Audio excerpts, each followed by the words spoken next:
Hey, Rick from DreamSideOut. Here's another van build video for you.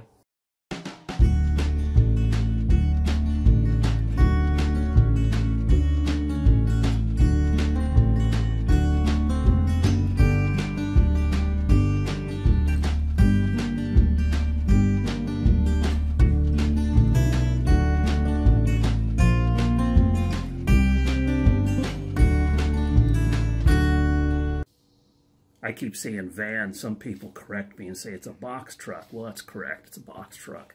A van, I don't know what the correct terminology is for this vehicle, but anyway, tonight I'm going to be cutting parts for the table, so I'll take you through that. Okay, here's the table in the deployed position. This is the left-hand side of it.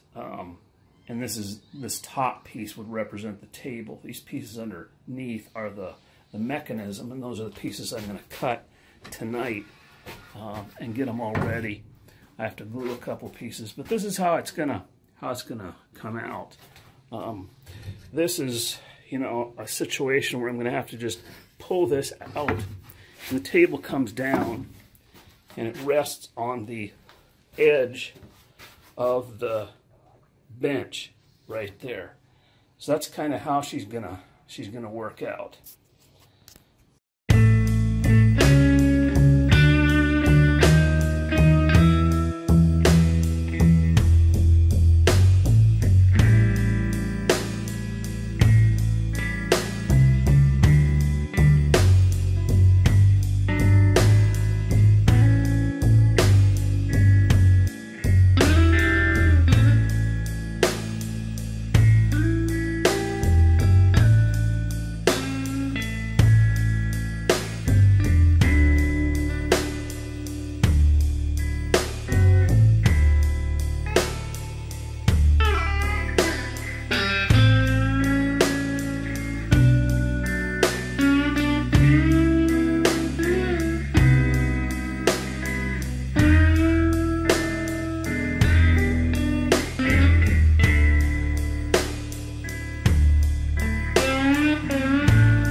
Okay, one technique I want to show here, when you're using a saw like this one, Japanese Ryoba saw, always draw a line with your square all the way around the piece.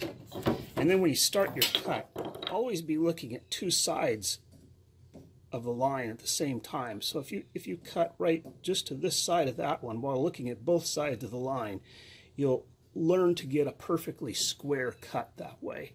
And if you do it, practice it, you'll get better and better at making cuts that are perfectly square.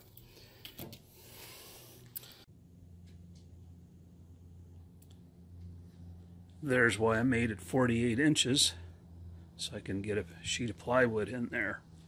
That's the piece of plywood that I'm going to use for the tabletop. Nice piece of finished plywood.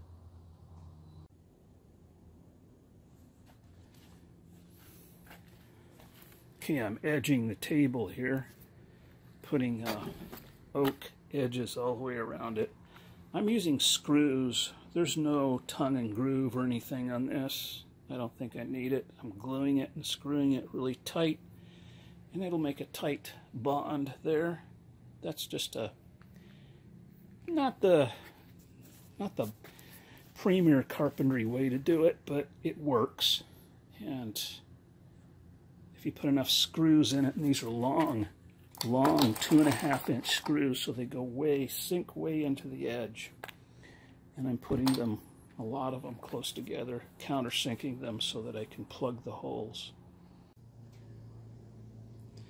I am using a belt sander to take down the edges here tonight of this. It's been a slow week. I haven't gotten much done in an entire week because I've had a 40-hour week of work, and I work a few hours each night. It's the heat of the summer, so you know, I'm kind of waiting until the sun goes down to do most of my work.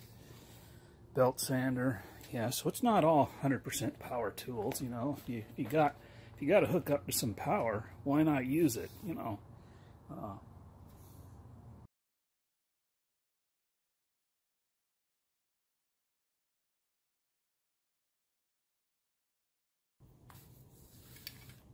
Okay, I've been working all evening on drilling 3 holes. I've been really slow tonight, but these 3 holes are very, very important. They have to be aligned perfectly for my table mechanism to work. So I've been clamping them up and drilling through right there.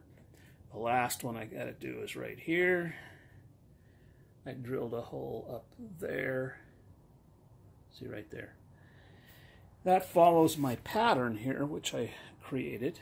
This pattern, of course, is a sort of a story pole, because you'll notice I have it sitting right next to the actual pieces, and I'm measuring 1 to 1, just right directly off of this to find the centers of holes and align things. And I want everything to line up perfectly, to lay flat.